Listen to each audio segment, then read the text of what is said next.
Hello, hello. This is Adelai Brown, your heart coach, and I want to welcome you to another episode of the Heartline Podcast, Heart Talk with Adelai Brown.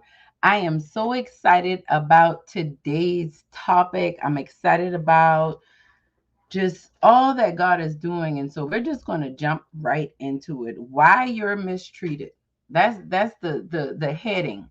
Why you're being mistreated.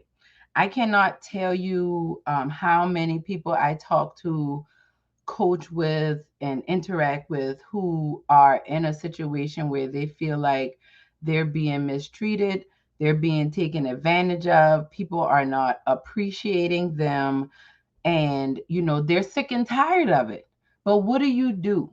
What do you do when you're in a situation where you feel like you're being mistreated or disrespected, not being honored the way you feel you need to? What do we do? Well, the first thing that I want to get into today is, like, I just want to share that I went through this for a very long time in my own life and with various people in my life. But as I thought about today's topic, I really wanted to zero in on my relationship with my mother. So, one of the things that I realized in the relationship with my mother was I love my mom. I've always loved her, admired her, respected her. But for a very long time, she and I had a very difficult, tumultuous relationship. And that relationship played a big part in my self esteem, how I viewed the world and people around me. And because I wasn't seeing eye to eye with mommy. Like, we would really fuss and fight and argue pretty much every day that we spoke with each other. And if we weren't arguing or fighting, then it was this level of tension. It was like a lack of patience. And if you've ever had someone that you love, but y'all are also in a relationship where you love them, but they are just absolutely driving you crazy, then you understand what I'm talking about. Now, I know there are some people out there that you may be close with your mother and you've never had any issues with her, and she's always been your person and your hero. And I'm not saying my mother didn't have my back, and I'm not saying that my mother didn't love me and wasn't there for me, but we went through a very long season that she was not on my emergency card. She was not, and this was way before I was married. She was not my go-to person because I didn't feel like she treated me right. I didn't feel like she was loving me right, right? But what I have had to learn over the years and doing hard work is that it wasn't so much that she wasn't treating me right and she wasn't loving me right. I had to learn to establish clear boundaries so that I could better define how I wanted to be loved and also give her clarity on what that looked like in our relationship. Now, I know that might sound like that's something hard to do. But we are living in a time where we can no longer afford to just assume that someone knows how we feel. Like, I don't know about you, but you will miss out on relationships that are critical to you in this season in your life because you feel like somebody mistreated you. You feel like somebody, didn't respect you and wasn't there for you. And even if they did that, whether it was intentional or not, you have to own and control how you are processing different situations that are going on in your life. So today we're going to talk about how you can um enjoy the relationships that you're in, but also enjoy it from a very honest and authentic space, right? Like, we can no longer act like we're okay when we're not okay. And if you've been listening to me, you know I've been saying that for a long time. But I took a break from social media for almost a year now, and I'm just slowly getting myself back out to just kind of check out what's going on. And I can feel the heaviness of what people are going through. I can see the struggles that families are experiencing right now. And we cannot keep pointing the fingers and blaming this person and blaming that person. We have to stop being the victim and start pursuing systems and strategies that create victories in our lives. Because, okay, that person mistreated you. Like I said about my mom, like I was the child, she was the mother. There are so many things that I could say, like, she needed to do better, and she needed to talk to me better, and she needed to be more dependable, and she needed to have my back more. But the truth of the matter is, hurting people hurt people. And so if the toxic cycle was going to break between she and I, then it was only going to break when one person decided, look, I am not going to do that. I'm not going to participate in this with you anymore. I'm not going to I'm not going to engage in you with this behavior anymore. And so one of the things that I realized is if I was going to be treated properly, and if I was going to enjoy the relationships, and when I say enjoy the relationships you in, I mean feel safe, feel seen, feel heard, feel respected. You can feel that when you're in certain relationships. You can also feel when someone has angst against you. You can also feel when there's some frustration. You can feel when somebody doesn't like you. Like I remember being a little kid and being around adults, and I could just tell certain people didn't like me. Certain people didn't care for me. I'm talking 4, 5, 6 years old. And what that did for me at that young age was make me think something was wrong with me. Why does this adult not like me? Why, when I tell my mom the truth about certain things, she gets so upset about it? Well, I'll stop telling the truth. Well, I'll stop expressing how I feel, because I noticed that when I express how I feel, people get upset. Those are the thoughts that I had as a child. Now, I didn't consciously think like that as a child, but as I've been doing the work, I realized I was in a lot of situations where I felt mistreated. I felt like people were disrespecting me. I felt like people didn't have my back, because in a lot of those situations, I inherently felt like something was wrong with me. I felt like I was the lesser person in the group, even with my mother. Like when we're children, we look at our parents. When you look at your dad, that's how you're going to view God. When you look at your mom, that's how you're viewing the world. So if you have a strained relationship with your dad and a strained relationship with your mother, then you have a very distorted image of what the world is like, and what you're like, and how people are perceiving you, right? Now, my experience with my mother was I always get on her nerves.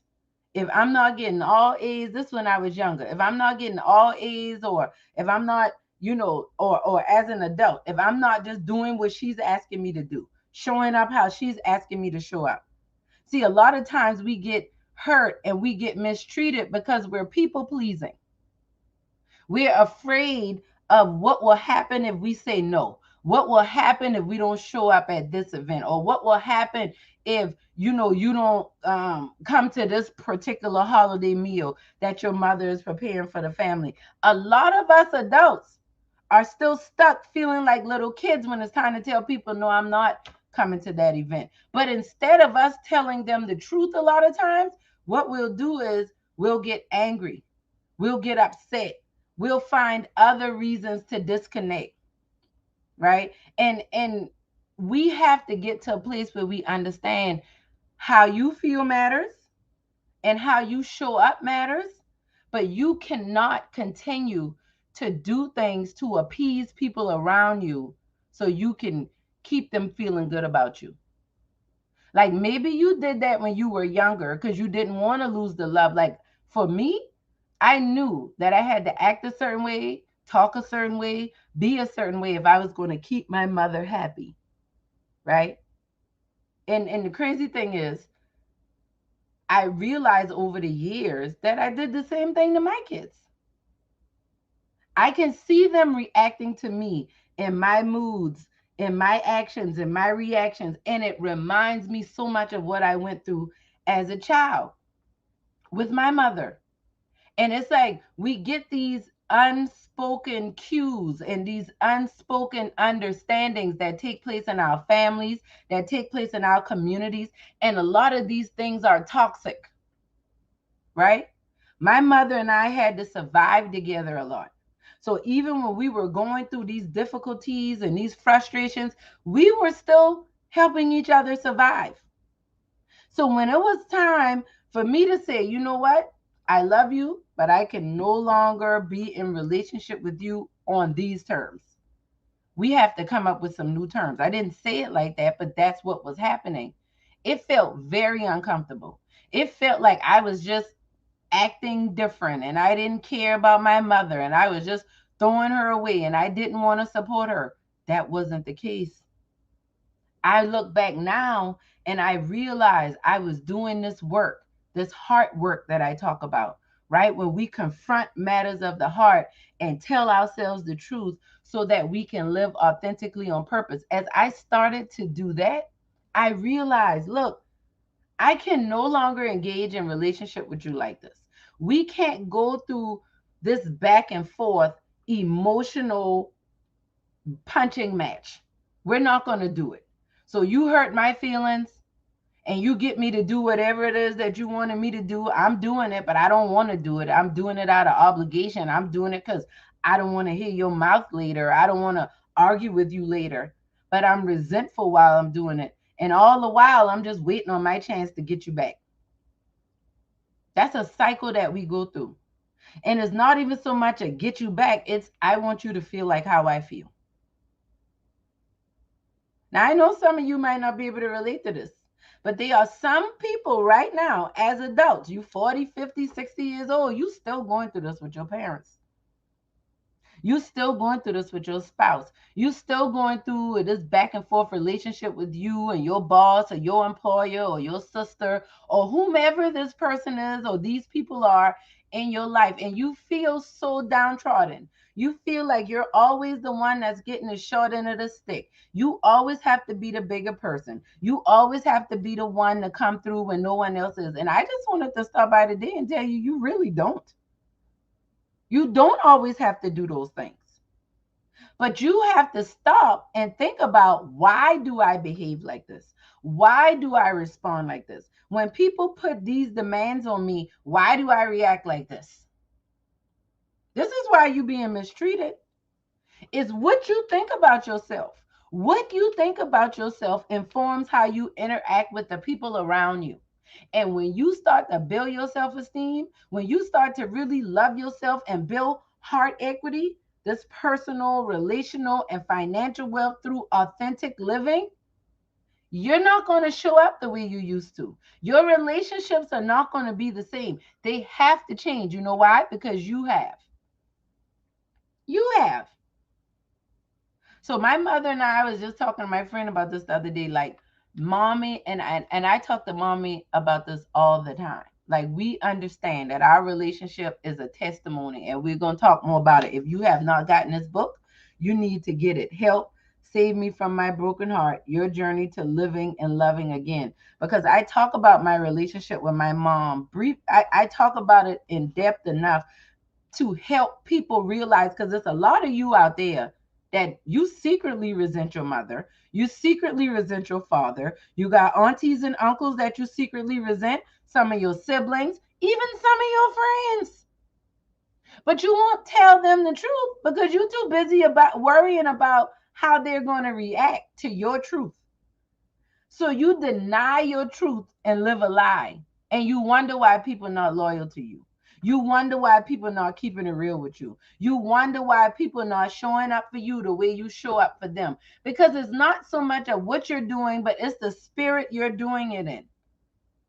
You got to start telling yourself the truth.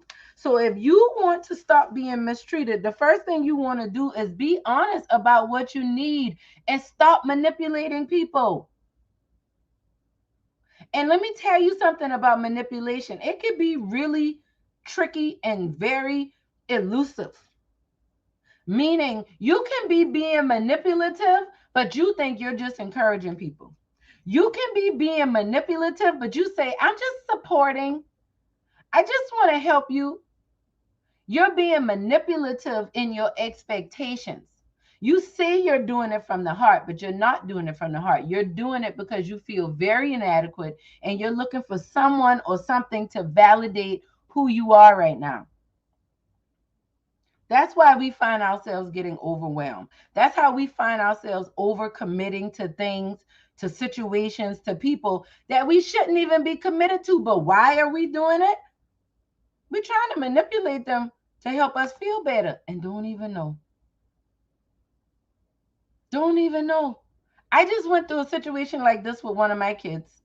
Like I wanted my child, perfect example. So I had a football game. My son plays football, and after the game, I saw one of the players come off the field, and he's gonna kill me for telling the story, but I saw one of the players come off the field, and he gave his mama a kiss, his dad a kiss, his grandma a kiss, and he just looked so excited doing it. So I was thinking in my head, I was like, I want a kiss too. So when my boy ran by, I was like, give me a kiss. And he just looked at me like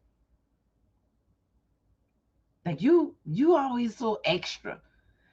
And when he did it, I was like I had an attitude instantly. I was like, oh, so he don't want to give me a kiss? I'm talking about manipulation now. And I got an attitude, and he did give me a kiss. It wasn't as, he didn't give me a kiss on my cheek with the excitement and anticipation that I wanted him to. He did it the way he wanted to do it. And I was frustrated. I was like, who he think he playing with? Um, you know, he should be excited. I came to this game to come and support him, and I just started going through all of this stuff. And then I called my mom and start processing with her, and I realized I was being manipulative. I saw I saw a vision of something that I wanted, and I projected that like I wanted my son to make me feel how I felt looking at this other situation go on. And then I got upset with him when he wasn't excited about participating in my mess, when he wasn't like this ain't about you right now. This about me. And that's really what it came down to. But I was in my feelings and I was in my emotions, and I flashed to like this is senior year and he's growing up, and all of those emotions were flowing inside of me. He didn't know that. I just asked him to give me a little kiss. And I thought like he should be excited and he should be happy to do it, and he wasn't. And I got an attitude. Now, I know some of you might think, well, this is just very petty, but it's not.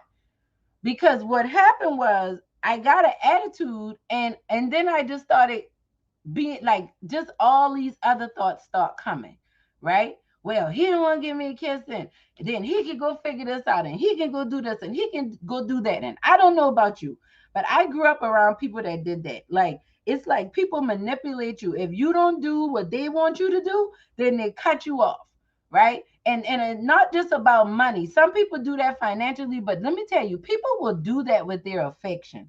People will do that with their love. If you don't love them and give them the attention they want, and don't um um respond to them the way that they do, then they will be very they will pull away their love, or they'll pull away their affection. And that's what we learned as kids, many of us, and that's why we people please. That's why we say I'm okay when we know we're not okay. Because when we were younger, people couldn't handle what we weren't okay about. And it could have just been something like, you hurt my feelings. And as an adult, as a child, you telling somebody they hurt your feelings, and how you mean I hurt your feelings? And you this and you that. Many of us adults are still dealing with the wounds from our childhood.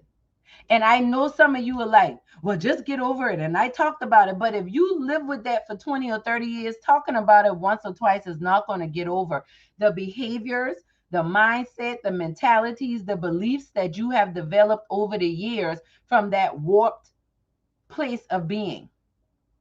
So yeah, I wanted to manipulate him to give me a kiss because I wanted a kiss because I wanted to feel better about being a mom and this child transitioning out of being a child and coming into an adult, and I'm dealing with all of that. And so I can put it about, or he's acting funny with me. He just being a teenager. He didn't want to give me a kiss. It wasn't even that. He gave me the kiss.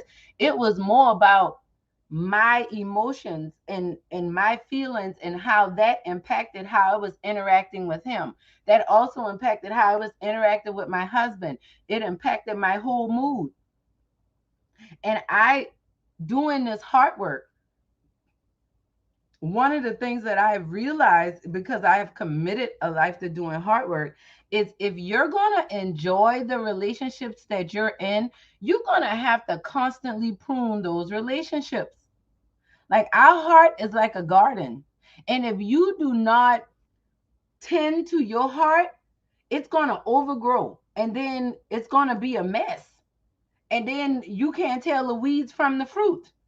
And that's how a lot of us are living right now. Like I gave you this example because these are the things. It's the Bible tells us it's the little foxes that spoil the vine. See, a lot of times you're looking at the big things that are going on in your life, but I'm telling you, your life is being built brick by brick.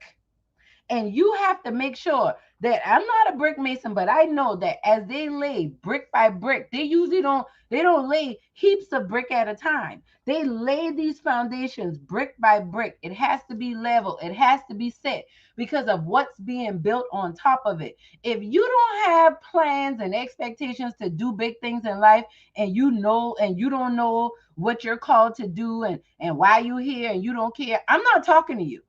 But if you're someone that you can feel that call on your life, you can feel that sense of urgency that now is the time, like whatever it is I got to do, I need to do it right now. If you're one of those people, then let me tell you something. You're going to have to get clear on what's going on in your relationships. If you want to be treated well, you're going to have to start treating yourself well. And then that effort will start to attract more of the life that you want to live. Like, I know you think you need enough money to fulfill your goal. No, you need the right heart posture. You need the right mindset. You need self esteem that can handle the success you're praying for. You think when you get the money, you're going to feel better about yourself. But I'm telling you, the money is only going to magnify where you are right now. So if you don't get a handle on your most intimate relationships and you think that you can um compartmentalize your life, because that's what you think. You think you're one person at work, one person when you're networking, one person with your family, another person in the bedroom. Can I tell you something? It's the same person every place. And you have to learn how to integrate that. If you're going to build heart equity, if you're going to transform this world through your authentic living, because the truth of the matter is nobody can do what you do the way you do it, how you do it. It's never been done like that. It'll never be done like that again. And we are all waiting on you to do it.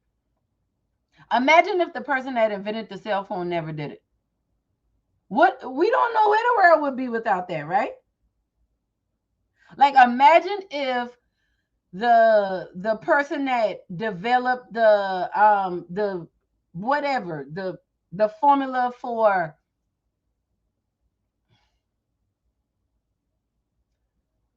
I don't know, penicillin, whatever, things that have really changed our lives, like music forms and just art and all of these things. You are like a masterpiece that's constantly being created and being molded. But if you keep seeing yourself as less than, if you keep lowering your standards to being what other people want from you and what other people see in you, you're never going to be fulfilled. And then you're going to be resentful towards those that you are listening to and following. So we got to stop being manipulative. Another way that you're going to learn to enjoy your relationships is you have to be honest. You know when you don't want to do something. You know when you don't want to be in a space. You know when you don't want to participate in something. And I wish I had $1 for every time I went along with something that maybe I shouldn't have. Not maybe, I shouldn't have, because I didn't want that person to get upset with me. I didn't want them to think that I wasn't there for them the way they were there for me. All of these things are people pleasing responses. No is a complete sentence. And a lot of times for us to be healthy and for us to be whole, We have to get to a place where we can say, no, no, I don't like that. No, I don't want to go there. No, I don't want to be with you. No, I don't want to do life the way we've been doing it. And it is absolutely okay. It's okay. It's okay for you to say no. It's okay for you to walk away from the crowd. Yes, there is strength in numbers. And yes, you do need a support system, and you do need people around you that love and care about you. All of those things are true. And when you have a healthy support system, it further enables you and equips you to be able to take steps alone, to take steps into your greatness. It's almost like when you're going into, like, if you've ever had a procedure done, like had to have any type of surgery, it doesn't matter all the people that might be out there waiting on you. Nobody else is going in that operating room but you. If you ever had like a CT scan or MRI, nobody else goes in like that little chamber but you, because you're the only one being imaged. You're the only one that's being um taken care of at that time. The focus is solely on you. And so many of us have struggled with focusing solely on us, because we've been taught that that's selfish, um that's limiting, right? We're leaving people out. But a lot of times this is why we cannot really get to enjoy ourselves, enjoy our relationships, enjoy our lives, because we really don't know who we are. We've never had any time alone with our own thoughts, our own feelings, our own desires, to be able to say, I do like this or I don't like this. We've never done that. We stay so um we stay so impacted, and we stay so bound up by the opinions of other people. When I think about, if I had continued to follow the path that those that I respected the most and I love them, they suggested, I think you are wonderful. I think you should do this, and I think you should do that. No, one person ever said, I think you should heart coach. I think you should be an author. I think like that came after I started operating in my gift. But what I'm doing now was not encouraged. Honestly, a lot of people told me I was crazy. You can't make money doing that. You can't make a living doing that. You need to get a real job. You need to do something real. But my truth is, I am driven by seeing authentic transformation take place in people's lives. It's really like being a heart coach is like being a spiritual plumber. Like, we all need a plumber. Shout out to Ronnie. Like, we all need a plumber. We all need a good plumber. If you have indoor plumbing, one of the worst things that can happen is that your plumbing gets backed up in your house. But when you start doing heart work, it's like it's the nastiest, most uncomfortable. A lot of times it could be the stinkest, but you have to have this done if this house is going to flow properly. I also describe hard work in a similar sense. Shout out to everybody that's live and commenting. Thank y'all so much. I appreciate y'all. I saw impacted but not imprisoned. Shout out to Impacted but not imprisoned LLC. When we are being mistreated, a lot of times it's because spiritually and emotionally we are impacted. And impaction is like a medical term. Excuse me, guys. Being impacted is like it's like a medical term for being constipated, right? When you don't tell the truth and you don't do your heart work, it's the equivalent of you eating for days and days and not being able to use the bathroom and defecate and get that waste out of your body. And what happens when you can't get the waste out of your physical body, what happens is it can kill you. It can literally cause your body like to start to break down, because there is too much waste in the body. And now it's starting to contaminate other areas of your life because it can't get out of your gut. That's why people will tell you, if you ever study healthcare, you will learn your immune system is founded in your gut. So the same area that is responsible for you digesting what you're eating is the same thing that's responsible for you to get it out. And that's what I feel about your heart. Your heart has to be relieved. The waste of your everyday living has to be let out some sort of way. It is imperative. Just like you understand that if you eat and you go 3, 4, 5 days without using the bathroom, pooping, excuse my French, defecation, number two, whatever you call it, you literally could get sick and die.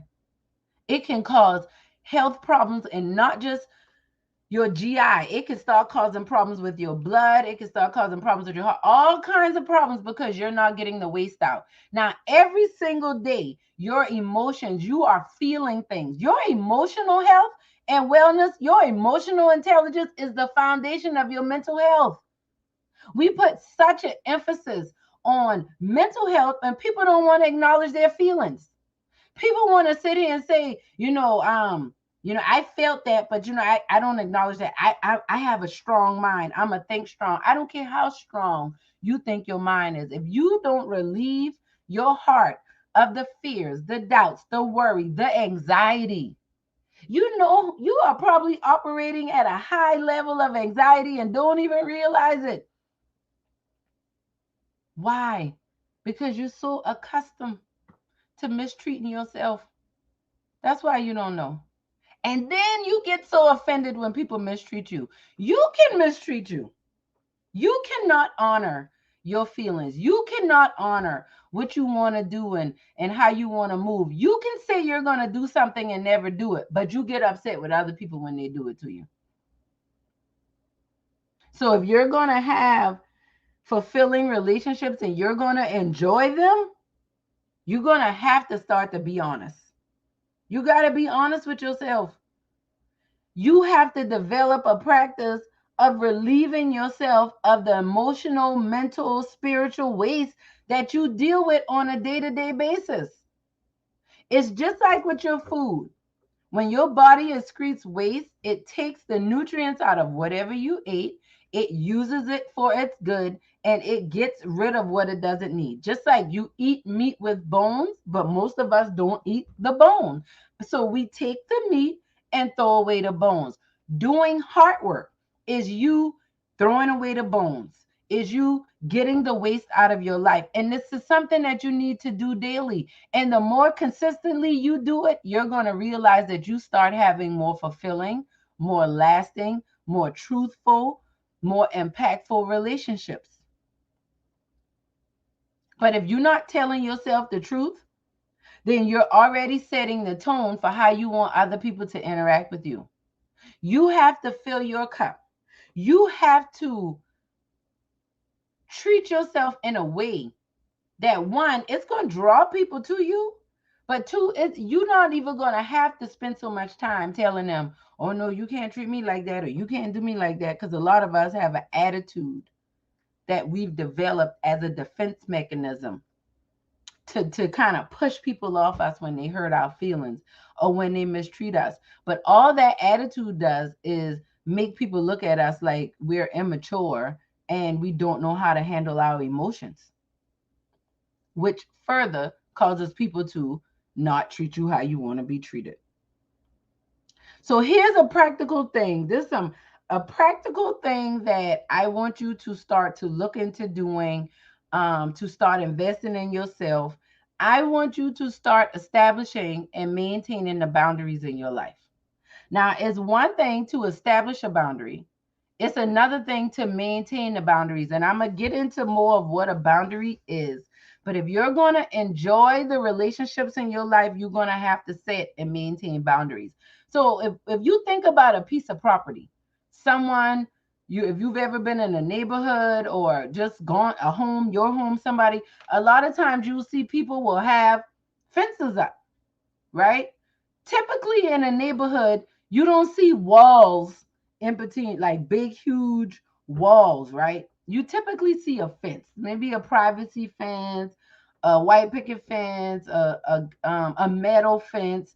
But typically, you will see people establish boundaries around their property to signify that that is their property. And people have various reasons for wanting to establish boundaries. Now, everyone in a neighborhood, I'm a realtor by trade as well. So, one thing I noticed, especially in um, developed neighborhoods, that you will have people that will put up fences. A lot of times now you see a lot more privacy fences getting put up.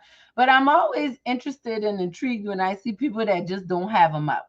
And sometimes it doesn't matter if you have a neighbor on each side with a fence up, you don't really need one because your boundaries are kind of set out. But then different people have different reasons for wanting to put up a fence and the different types of fences that they want to put up.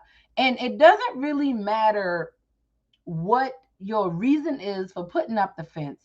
A lot of times they don't put up a, I haven't seen a cement wall to separate properties. I've seen wooden fences, metal fences, but not a cement wall, because when you establish boundaries, it's not that you don't ever want to interact with the person on the other side of the boundary, but you do want to manage how you interact with that person. So I'm gonna go back to my relationship with my mother that I talked started this podcast off talking about. So one of the things I had to do in our relationship, I realized that if my mother, if I was gonna have a healthy relationship with my children, it was gonna come by way of my relationship with my parents. And when I had that realization, I cried. That's a part of why I'm doing what I'm doing, because I did not want to reconcile with my parents. I did not trust them. They were not safe for me. I had gotten accustomed to the toxic, dysfunctional cycle that we were in. We would just argue every time we would talk. I would just keep my, especially with my mom, I was estranged from my dad at this time. But like we would argue when we would talk, I would just try to keep my time with her at a minimum. I wasn't trying to spend more than 30 minutes to an hour with her. I dreaded Christmas and Thanksgiving and Mother's Day because I knew I had to do dinner with her or she was going to throw a temper tantrum and have a fit. So it was like, for me, this is how I experienced it. It was a lot of times like dealing with a 2 year old, in my life. So, and I would give in to the temper tantrums because it's my mother. So when I started establishing boundaries, and I'm fast forwarding this story because it was a lot of things that we went through, I was doing my work. And in doing my work, I realized that I love my mother, and how I felt about that at how I felt about her at that time. I loved her, but I didn't like her. So I had to establish boundaries with our relationships. Those boundaries look like I can't answer every time you call me. I'm not going to do every holiday dinner with you. You can spend time with your grandkids, but that does not mean you have to talk to me. Just because you want to know why I'm doing something doesn't mean I have to tell you. I don't have to give an explanation and help you to understand what I'm doing. I don't have to tell you why. I don't always have to include you in what I have going on. And by doing that, it doesn't mean that I don't love you. It doesn't mean that I'm not a good daughter. It just means that I am separating myself and my life and how I'm choosing to do things from how you do things. Because the truth of the matter is, there are a lot of you that are listening to me right now, and you hear me talking about me and my mother, and because you and your mother or you and your father don't argue, you're acting like you're not going through the same thing, but you are. You're holding a secret resentment against that person. That parent could have passed on. Could be an aunt, uncle, grandparent, but you went along with what they said and you did what they wanted you to do, and you weren't being true to yourself, and now you're angry with them and everybody else. But you have to establish and maintain that boundary. So that looked like for me, every time my mom called, I will call you back when I have time to chat. Why are you doing that with your kids? Because this is what I'm choosing to do. I wouldn't do it like that. That's fine. Sometimes we have to establish and maintain boundaries. It went further, right?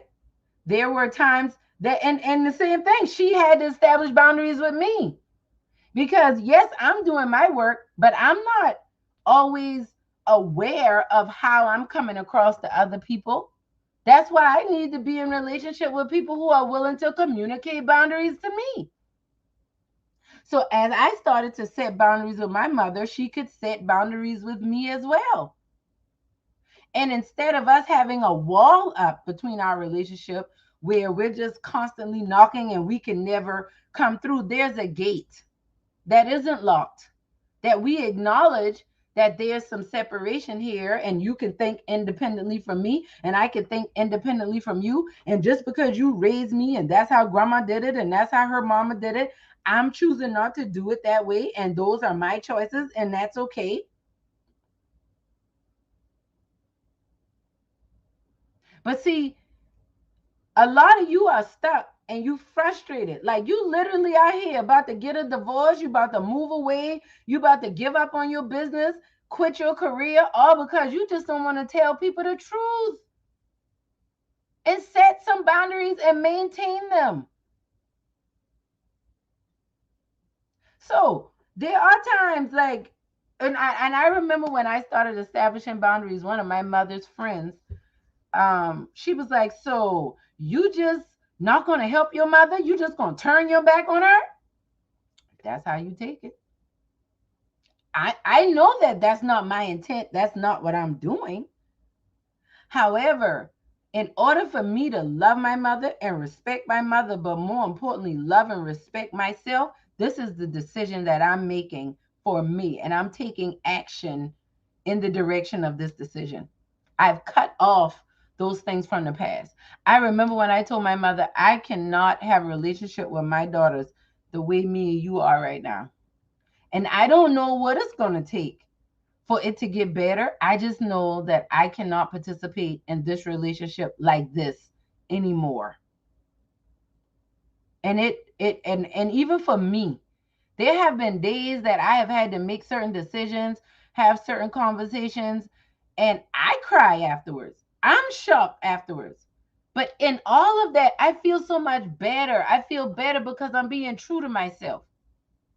And I feel like a lot of us, especially in the Black community, where so many of our relationships have been built on struggle and survival and us making it out. And I'm not saying everybody in the Black community has a struggle story in that sense, but I know I do. And there are a lot of people I got connected with on that struggle journey that I made unhealthy connections. I'm thankful for everybody that has helped and supported, my parents included. However, I realized that I found myself making decisions to please them, and not just please them so that they wouldn't take their love and approval and affection away from me. I'll do what you suggest, or I'll do what you want me to do, because I don't want to lose your love. I don't want to lose your affection. I don't want to lose your validation. So then I'll deal with your bull crap. I'll deal with your sarcastic comments. I'll deal with your being petty with me. I'll deal with that underlying um uncomfortable feeling. I'll deal with all of that if you would just keep the love coming. If you just won't turn your back on me. That's what we do. But when you start to develop your self-esteem, when you start to work on your heart, when you start to relieve yourself of that spiritual, emotional, and mental constipation, you don't need that validation anymore. You don't need that acceptance anymore. Not from them, because you realize they were only a resource from the source. Christ did it. When he died on the cross for me, he validated me. He accepted me. He supported me. He loved me. And a product of that, a byproduct of that love is God put these people in my life for this season and for this reason. But I don't have to stay bound to that. I don't have to stay stuck in that. And you know what I've learned? When you establish these boundaries, people really do love and respect you a whole lot more. They really do. I have had people mistreat me on their own account. And when I stopped letting them mistreat me, they said things like, I was proud of you that you didn't let me talk to you like that. I was proud of you that you didn't accept that less than behavior that you had previously accepted from me. You stopped accepting that. I was proud of you for doing that. You were, but you were going to continue to do it if I was going to allow you to do it. What am I saying? If you're going to experience the loyalty, if you're going to experience the joy, if you're going to experience the validation, the support that you so often give to others, if you're someone that feel like you don't get it back, I'm going to challenge you and say, where are you not giving it to yourself and you're giving it to others? You're out of integrity. If you're going to be in integrity in your life, you got to first love you. A lot of us have numbed ourselves to the pain, to the feelings that we feel on a day-to-day basis when we hear certain songs, when we go to certain stores. Like I can tell you, anytime I go to a laundromat, like a coin laundromat, I think about my granddaddy. My granddaddy used to be a laundromat attendant, and as the first couple years of my life up until he passed away, that's what I knew him to do. He was a laundromat attendant. So as a child, even into my adult years and to this day, I want to own a laundromat, but I want to own a laundromat. It's directly connected to my loving memory of my grandfather. That's a loving memory. There was a time that I went in laundromats and it was kind of sad because I missed him. And all I thought about was how I can't afford a laundromat right now and how much I wish I could, but I can't. So I focus on all of the negativity. So being in the laundromat, even though I'm just washing my clothes, subconsciously was reminding me of all the loss and all the failures. But when I started to do my work, and I really started to be able to see the benefits of, yes, my grandfather died when I was 8, but look at all that I got out of our relationship at that time. Look at the foundation he left for me. Okay, I don't own a laundromat right now, but I can plan. It's in the vision, right? The vision make it plain. I can put myself in position to get one. It's the same thought, but instead of me denying, every time I would walk in the laundromat, it's like this weird feeling I would get. But I never acknowledged that. It's a laundromat. I'm in a laundromat. What is that to talk about? That's how a lot of you act. Oh, it's nothing to talk about it. Everybody go through that. Oh, it's nothing. Oh, I'm not good, but it's nothing. Let's just keep it moving. No. As long as you continue to do that, expect to be mistreated. As long as you continue to do that, expect to not be able to depend on people the way they can depend on you. Why? Because you're teaching people how to treat you.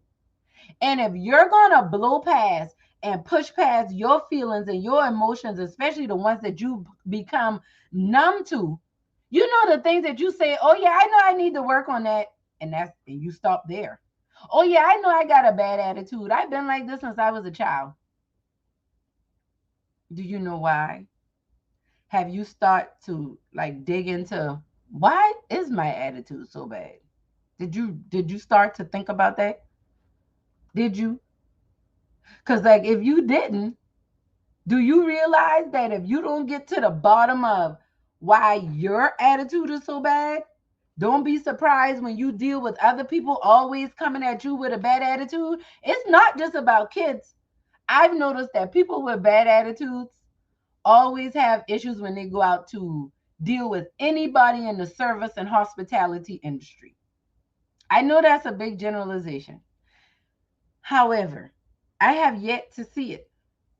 People who have an attitude problem almost always going off on the waiter, the attendee, the person that's checking them in or out. And I'm not saying these people might not be making mistakes or doing something wrong, but you coming into it with an attitude, don't be surprised when everything is always going haywire on you. You getting back what you giving off. Even if the person is kind, the situation might not be kind. Why? Because you're not being kind to yourself. You in a relationship. Why you keep lying to me? Why do you keep You might have a child that's dishonest and keeps telling you lies and not telling the truth. And you're considering your child a liar. Have you ever thought and stopped to think, are you safe enough for your child to tell you the truth? They'd rather deal with the consequence of the lie because that's their defense mechanism than being vulnerable enough to tell you the truth. You know why? Because you too weak to handle it. People tell you how they really feel. You make it like a tennis match, a pickleball match. When people tell you how they really feel about you, you immediately start attacking them for all the things that they do wrong. Oh, I got a bad attitude. Well, what about you? And you do this and you do that. We're not talking about that. We're talking about you and your attitude right now. That's a realization I had to come to. I had to realize that I wasn't safe. I wasn't safe for the people closest to me. That I could have strangers walking off the street and want to talk to me about things in their lives, but my husband and my children didn't want to. Why? Because I wasn't emotionally safe. I said the right words. I was talking with the right language, but the vibe, the energy, the attitude I was giving off still wasn't given trust. It wasn't given integrity. It was given, you still need to do your work. And what I have now realized, and I realize it more and more, that when you establish those boundaries and maintain them, it can feel uncomfortable in the moment.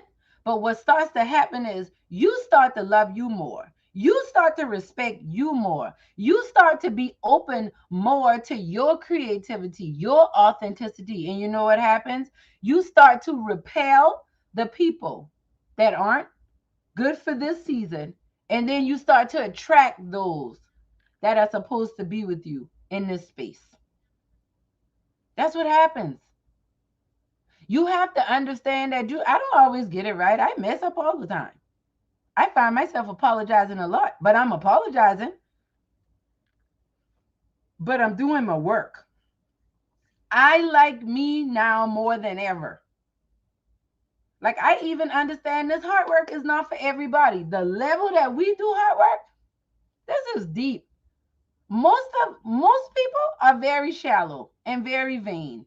They're only concerned about what people can see. They are not, it's like the iceberg, right? They're only concerned about what's above the water. That's not what took the Titanic out. What took the Titanic out was what it couldn't see. And you choosing not to set boundaries, you choosing not to think about, why do I have this bad attitude? Why do I feel the need to people please? Why do I get so defensive when someone asks me a question? Why do I feel so poor? Why has my family been in poverty all this time? Why do I feel this way about my mother or feel this way about my father, wherever they are in life at that time? When you start to take the time to answer those questions, then guess what happens? People start to take life will respond to you in a way that it's taking time to get to know you. Yes, you're going to have to let some things go. Why? Because you have to make room for what God has in your life. You have to be open to the support that God has there. You have to have grace for people. People are going to mess up. People are going to let you down. People are going to disappoint you. And it's not always because that's their intention. They did it because they're human, just like you. And the more we can give ourselves grace, we can give grace to others. So like me and my mom now, that's one of my best friends. I can tell you the truth. 5 years ago, I never thought I would say my mom is my best friend. In the what? No, I love her. I respect her. I'm going to take care of her. But I didn't trust her in that way. But that trust was deepened when I was maintaining the boundaries that were set. And in maintenance of those boundaries, it allowed for us to have conversations that were more healthy and less toxic and less volatile because we had started to adopt a new normal because we're living by new boundaries. It's just like if you are used to using your neighbor's backyard for something and your neighbor puts up a fence or a gate, it's not saying you can't use that backyard, but you can't just walk over there anymore. You have to go through a specified space. You have to do it at a certain time, right? That's how you need to be interacting with others. That's how you need to set up for others to interact with you because only you know what you need right now. And even if you don't know, you can feel it. But if you won't stop acting like you are a reptile and you don't have emotions, then you could start to really experience the joy and fulfillment in the relationships that God has for you. Like, I feel like there's some people out there that's contemplating divorce. I feel like it's some people that are trying to make relationships work that you know deep down inside is not the best thing for you. It's time for you to tell the truth. And from that truth, establish boundaries. They might feel good to you, but implementing those boundaries is work. It's like putting up a gate. That's work. But the benefit of having that boundary is worth the work. And I want you to know you are worth the work. You're worth it. Like whatever it takes to get to the space you're trying to get to, it's worth it. You living authentically, it is worth it.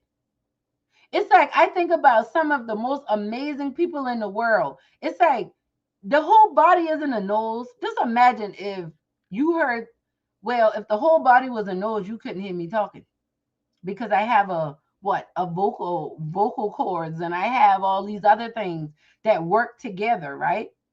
We are like a body in this organism of life, right? Like I mean this organism of life. We're a body. We have to work together and support each other. We're not supposed to be like everybody else. I have multiple fingers. Everybody doesn't, but I do. But none of these fingers are exactly the same. They all serve a different purpose. And the more you work on you, you build your heart equity, right? You tell yourself the truth. You set your boundaries. Then you're going to start to see your life blossom and bloom. You're really going to start to enjoy your relationships. You're going to get out of that stress. You're going to you're going to save more money. You're going to make more money.